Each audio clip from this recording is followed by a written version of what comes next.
Get a wake-up call and learn to be friends? Will Naira have to seek help? If so, from who? This heartfelt story will provide a wonderful lesson in facing bullying in school and how to handle it. Also, Naira's bully shows the importance of dealing with bullying before it gets out of control and what can happen when it does. Education regarding this subject should begin early, and it is essential that the entire family get involved in supporting and encouraging young ones who are victims. It is also important that the aggressor is counseled regarding his or her actions and learns to rectify the harm caused. An enlightening message for both children and parents. This book is now available in hardback.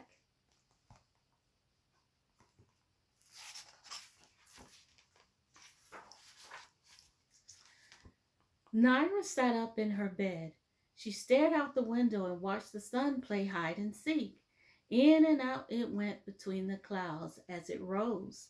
She sat with her tiny chin cupped in her hands. Her bony elbows dug into the top of her tiny legs. Today was the first day of first grade. Naira wasn't too worried. She knew many of her kindergarten classmates would be in her first grade class. Suddenly, her thoughts were interrupted by her mother calling her name. Naira, it's time to get up. I'm up, Mama, yelled Naira.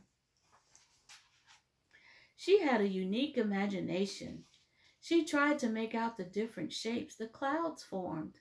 She thought one of the clouds looked like a city. I'm going to name it Cloudville, Naira said to herself. Immediately, she realized she had not gotten dressed. Her clothes were lying on the chair next to her bed. She had put them all together the night before, after she took a bath.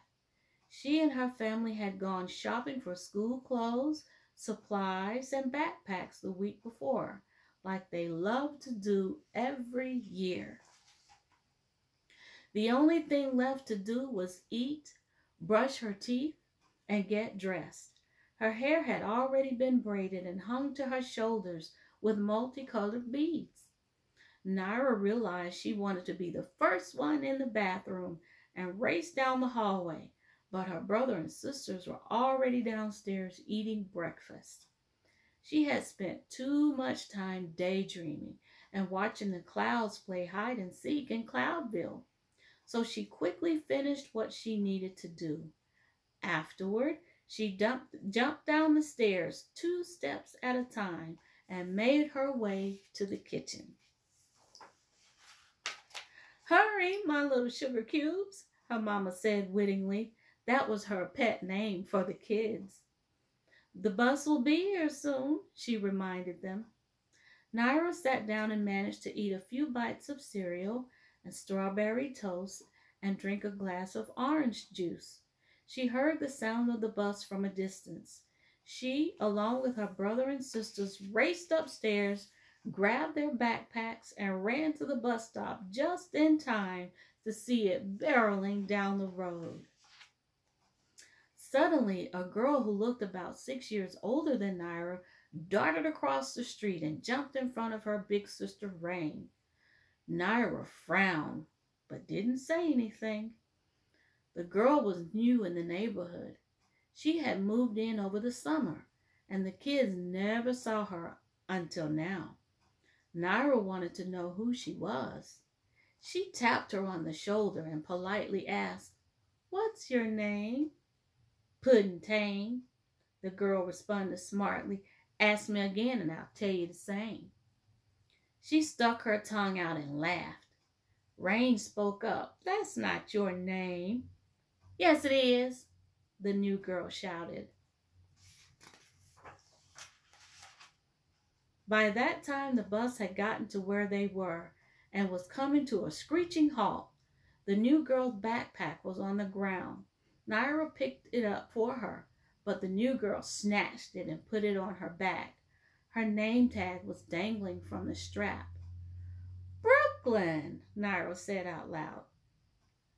Brooklyn whirled around. "That's Brooke," she demanded. Brooke stormed up the steps and ran to the back of the bus.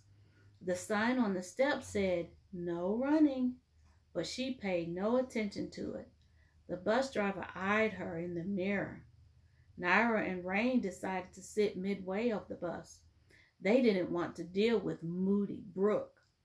Their baby sister Lundy, who was just starting kindergarten, sat across from them. Their brother Myron went to the back of the bus with Brooke. So that's Naira's bully, Naira's friend. And again, it's now available in hardback. I'm excited about that. All right, guys, 2 books to go. And these are my latest. They were just released about 2 weeks ago.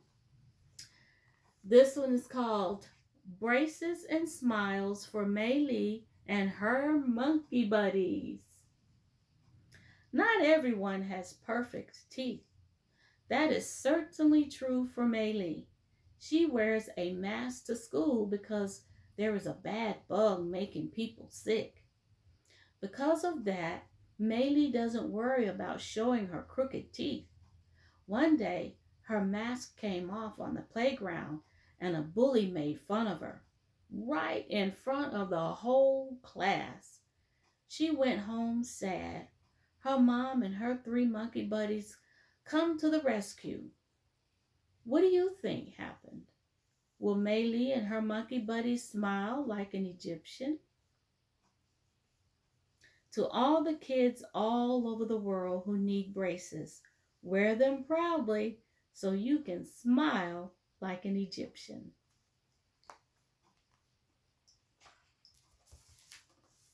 And this book is only available in hardback. Softback will be coming soon.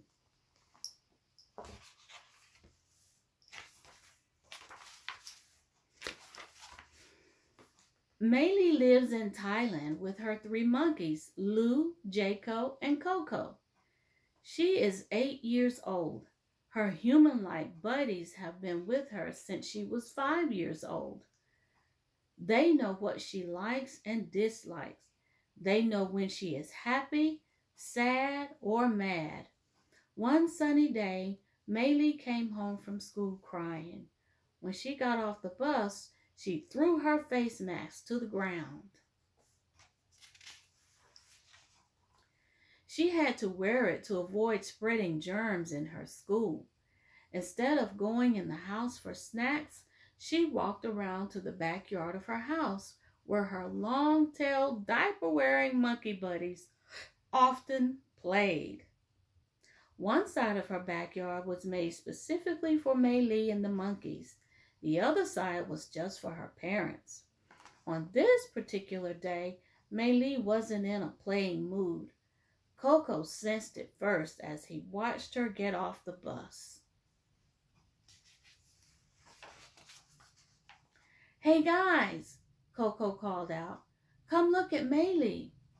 The monkeys ran outside just in time to see a tear roll down Mei Lee's pretty brown-skinned face as she walked to the back of the house. "What do you make of it?" asked Lou. "I don't know," responded Jaco.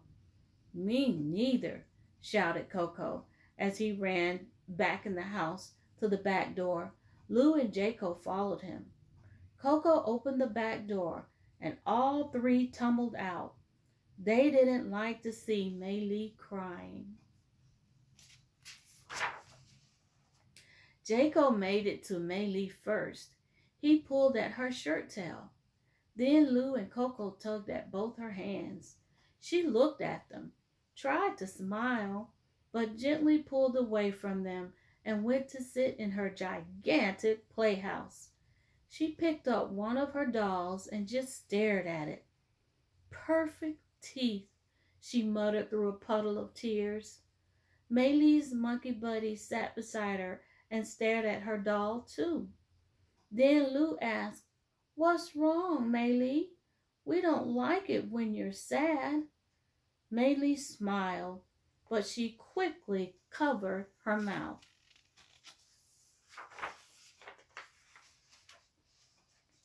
"Why did you do that?" asked Lou. "We want to see you smile, not cry." "Yeah," Jaco and Coco said at the same time. Maylie stood up and walked towards the monkeys' play gym. She took her doll with her.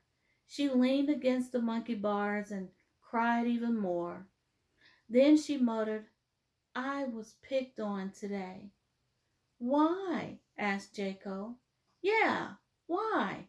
asked Lou and Coco together. Maylie pointed at her doll's perfect teeth. So that's braces and smiles for Maylie and her monkey buddies. Again, this is only available in hardback. Now, last but certainly not least, another one of my latest books just released about 2 weeks ago, and it's called Milton Mask Saves the Earth. And it too is available in hardback. Milton Mask is an ordinary surgical mask that covers the faces of hospital workers day in and day out. One day, he hears some awfully bad news. People are catching a bug that makes them extremely sick. He decides to leave the storage room to check it out. What will Milton Mask do? How will he save the earth? Well, let's see.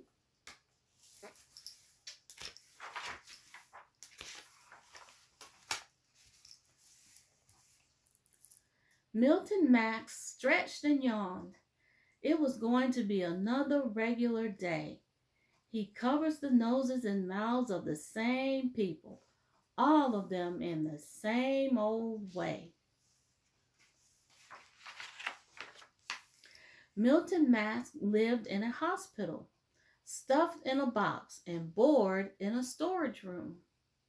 One day, the door was left open, and he heard some awful news coming from a patient's room. He managed to make his way off the shelf. He was careful not to bother the other masks. Step by step, he made his way out the storage room, which was a hard task.